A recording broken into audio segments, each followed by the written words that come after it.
how are you? Fine, I haven't seen you in a long time. I mean, except for last night, but I mean, it's been... These Johnny interviews were so hilariously funny they became legendary moments that audiences still watch decades later. Well, the other night in front of my house, I saw a guy jogging naked. I said to him, how come? He said, 'cause you came home early. These are the most funny interviews on Johnny Carson. Rodney Dangerfield makes Johnny cry laughing. Drinking, that's my big problem. Oh, I'm a still bad have a drinker. taste, Oh, yeah. yeah, I tell you, the other night in Vegas, I got loaded, Johnny. I shot dice, I lost $1,000. Oh. I got even, though. I stole 400 sweet and lows, you know.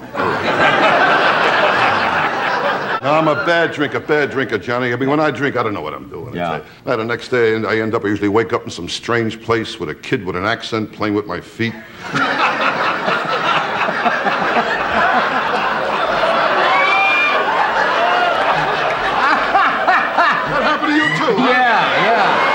I saw my dentist, too, last week, another beauty. I said to him, Doc, look at my teeth, they're all getting yellow. He told me to wear a brown necktie.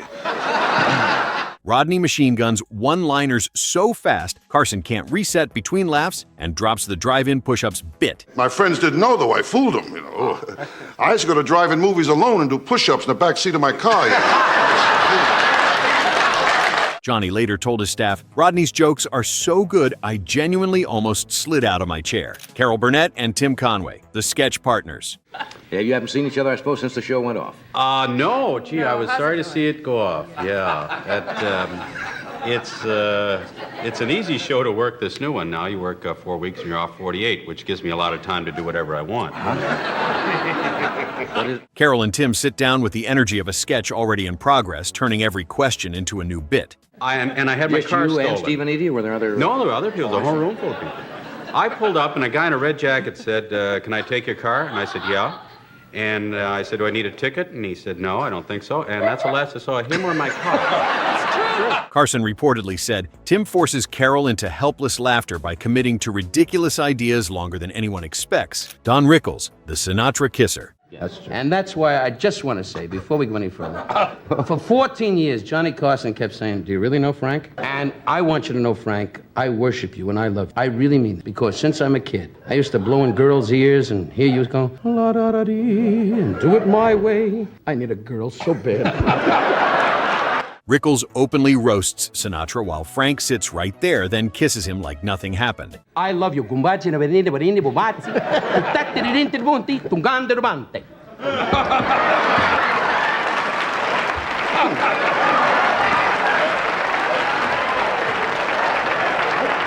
Johnny told his producers, Rickles' nerve is the punchline he keeps escalating while I watch it spiral. Ronald Reagan, the presidential jokester. There's very little that government can do as efficiently and as economically as the people can do themselves. And if government would shut the doors and sneak away for about 3 weeks, we'd never miss them.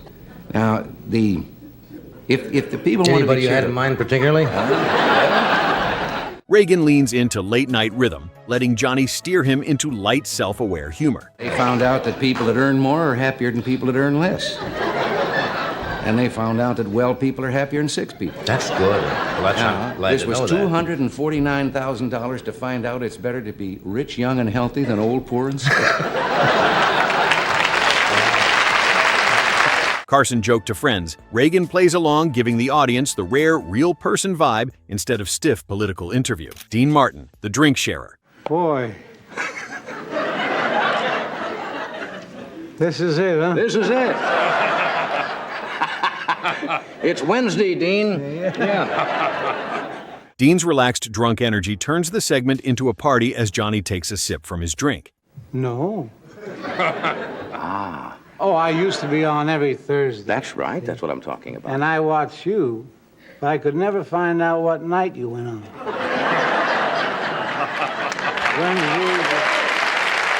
Johnny reportedly said, Dean makes me feel like we're friends getting into trouble on live TV. Robin Williams, the non-stop character machine. I'm okay now. I'm out here. Mama, I'm on TV. For my friends in San Francisco, how are you? Robin doesn't answer questions, he detonates nonstop. Characters, voices, and physical bits that take over the entire segment. No, really, because they come to your door going, hello, here's your watchtower. I'd like to say hello to you. Hare Krishna, Hare Lama. But I don't want the book. Take the book. It's free. Take the wig off. Please, no, Hare Krishna, Hare Lama. Carson told his staff, "My role became survival. Robin's show temporarily became his playground." Merritt Heaton, the Illinois farmer. Somebody told me when we first invited you to the show, you didn't want to come on. No, Really? no. Why not? Well, I'm scared to death. Well, you shouldn't be.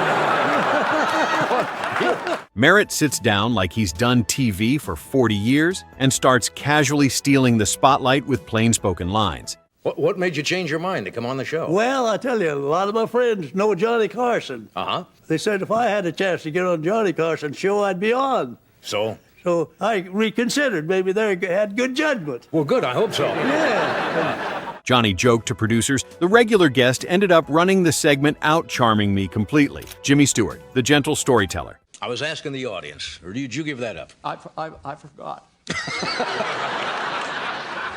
Stewart's delivery makes everything funnier with his gentle, halting rhythm, turning simple stories into slow-building laughs. Did you ever used to make resolutions? Yeah? Yeah. Like what? Smoking cigarettes You quit that? Yeah. and talking faster. Johnny gives him space, and Stewart pivots into something unexpectedly amusing. Carson leans in like he's listening to a heartfelt tale. The best moments are when the warmth-first comedy feels soft, human, and totally disarming. Are they happy to be coming back to California and leaving Washington, or did he mention it? He didn't say anything about it. Didn't say anything at all, huh? No, I didn't ask him. Yeah. Didn't he introduce you at some affair in Washington once with the wrong rank? Stewart never tries to be a comedian, which makes him funnier. Johnny later told friends Stewart's charm was effortless and completely genuine. The audience loved watching Carson react to Stewart's innocent humor. Stewart's halting speech pattern became part of the comedy itself. Don Rickles, the controlled riot. Oh, he was a sweet man. He went back. He said, Dan! I kicked him in the leg and he went away. He's a sweet man. Don't you just hope we get to be that age? Yeah. Well, no, I'm not. Well, you will because you have nothing on your mind. Rickles hits the couch like a human tornado, insulting everyone within reach while smiling like it's a love language. Freddie doesn't laugh ananymore since he knows the president-elect. That's right. He's very Just sits there going, I'm going to get rid of him and sit in the White House. All right, Mr. President, pass the beer. How you feel, Ed? Fine, thank you. Spoke to Johnny. He's getting rid of you. Anyway, Johnny tries to steer the interview, but Rickles keeps interrupting with new shots. Johnny pretends to be offended, giving Rickles permission to go even harder. The interview becomes a controlled riot that only Rickles could pull off. when it's a friend, as Sammy is, to all of us, you know, it's so tough because you got to sit there for hours and hours, you know. Mayor Bradley was up there making a speech, and Alhambra was on fire. Carson told his staff the audience sees the insults coming but can't resist laughing. Rickles made every guest and crew member a target. Johnny's fake offense became part of the recurring bit. The studio loved watching Carson get destroyed by his favorite guest, Betty White, the polite assassin. Fine, I haven't seen you in a long time. I mean, except for last night, but I mean, it's been... Betty's timing is the weapon as she smiles sweetly, then drops a perfectly placed line that flips Johnny into the straight man. The water thing. Well, there are certain people you feel have an affinity for. That's nice. Old broads are the best, don't you think? No, I didn't say that. She recounts Johnny's jokes about her, then builds on them, making them bigger. Betty's not defensive about being teased. She calmly wins by sounding effortlessly polite while being brutally funny. Johnny keeps poking, and Betty keeps topping him. Carson told his producers, Betty makes nice feel dangerous. She uses her sweet image as comedy armor. Johnny's teasing backfires when Betty turns it around. The audience loved watching her politely destroy Carson. Tim Conway, the Lyle Dorff creator. I felt, what the heck, it was a lot better in there than going out and eating with Harvey. But, that was a weird night. The man actually said, "Are you here for the picture?" And I said, "Yes," and he put me right in the projection room. And you sat there? Yeah. Well, I didn't know whether that's where he wanted me or not, so I just figured. Conway commits to Lyle Dorff like it's a real person, using the character's seriousness to make everything ridiculous. Johnny tries to keep a normal interview tone, but the character's confidence and odd details derail it completely. We have an anniversary show coming up. We're starting our 16th year. Mm-hmm. You have never been on this show. That's true. And I know we have asked you before. Well, you know, I didn't know you did this. You know, Tim stays in character, never winking, forcing Johnny to react honestly to the absurdity. The couch turns into a full sketch without ever starting a sketch. Carson laughs because Conway's commitment makes the bit work. Lyle Dorff's tiny stature becomes the running visual gag. Johnny plays along, asking serious questions to a ridiculous character. It's dynamite, really. Hey, congratulations. For what? Well, Oh, I thought you knew something about my private life. No. The audience howls as Conway maintains perfect deadpan delivery. Carson told his staff Conway's characters were so committed they felt real. Dorff's exaggerated proportions made every movement funny. Johnny struggled to keep composure during Dorff segments. Conway's willingness to look ridiculous elevated the comedy. The character became so popular it launched Conway's standalone career. Carson gave Conway freedom, knowing he'd deliver genius. Dorff proved physical comedy still worked on talk shows.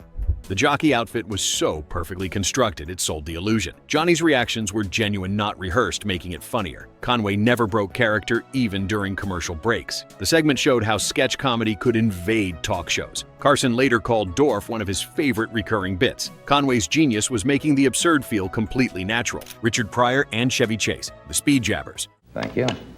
Chevy. Richard. Hey, what's happening? Ed. Hey. Ready. Ready. Da! Pryor and Chevy fire lines back and forth so fast Johnny can barely referee the verbal tennis match. Each jab raises the stakes, because neither wants to lose the room for even a second. We're up against the archeries, so who cares, you know? Did you have any... They're having Chinese and Indian on the other stations. Chinese and Indians? Yes, this is a white-black network, and they're moving over in Chinese I and see. Indian. And they have pilgrims and midgets on one. To balance it out.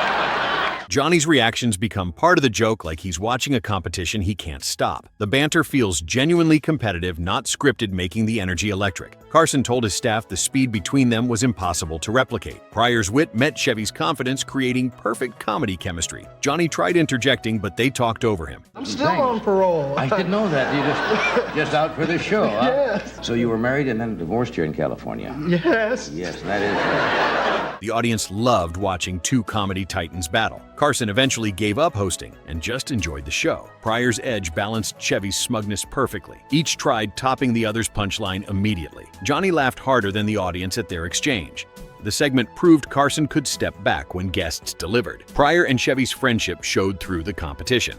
Carson later said watching them was like witnessing comedy history. The jabs never felt mean, just playfully aggressive. Johnny's hosting became secondary to their dynamic. The speed never slowed, making every second count. Carson told producers this was talk show gold. Pryor's timing matched Chevy's perfectly, creating rhythm. The segment became a blueprint for guest chemistry. Mildred Holt, the 105-year-old comedian. You don't look... Oh, come on. I don't know what somebody 105 is supposed to look like. You look better than I saw you then. Yeah.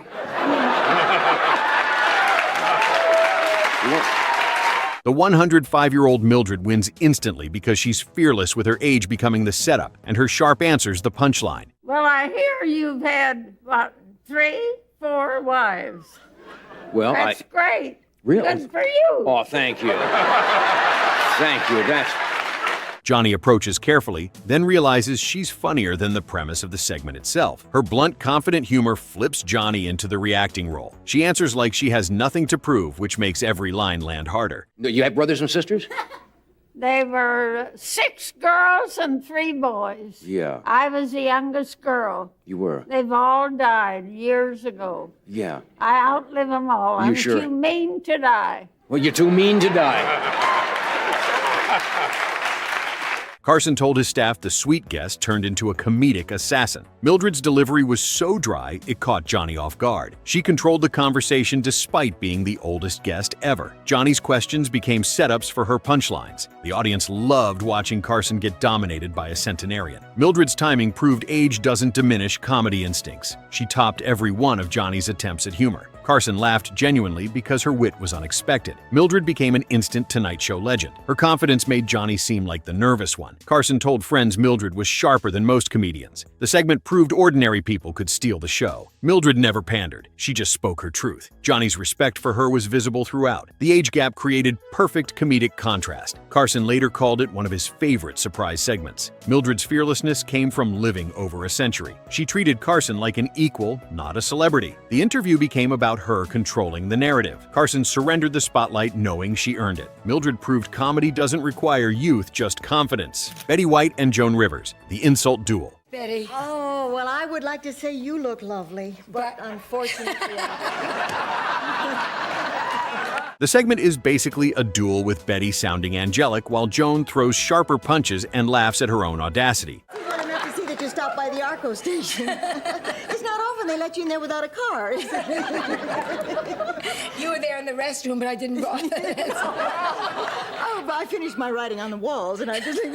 Johnny benefits because he barely has to do anything, just sets them up and watches them go. One escalates and the other tops it, instantly creating a friendly insult contest. It's two comedy machines using totally different styles on the same couch. Carson told his staff watching them was effortless hosting. Betty's sweetness contrasted Joan's aggression perfectly. Johnny tried steering, but they ignored him. The audience loved watching two comedy queens compete. Joan's sharp wit met Betty's polite brutality. Carson laughed because both women were unstoppable. Betty landed insults disguised as compliments. Joan went direct, making every shot count. The contrast in their approaches made it funnier. Carson later said he could have left and they'd continue. Both women respected each other, making the roasting acceptable. Johnny's role became audience surrogate, just enjoying. The segment proved female comedians could dominate Carson's couch. Betty and Joan's friendship showed through the competition. Carson told producers this was comedy perfection. Each tried outdoing the other's last line. The pace never slowed as they traded shots. Johnny appreciated not having to work during segments. The chemistry between them was instant and electric. Carson later called it one of his favorite female comedian pairings. These Johnny Carson interviews have been replayed millions of times decades later for one simple reason: they were comedy gold at its finest. Which interview on this list did you watch back in the day? Let us know in the comments, and don't forget to subscribe to the channel.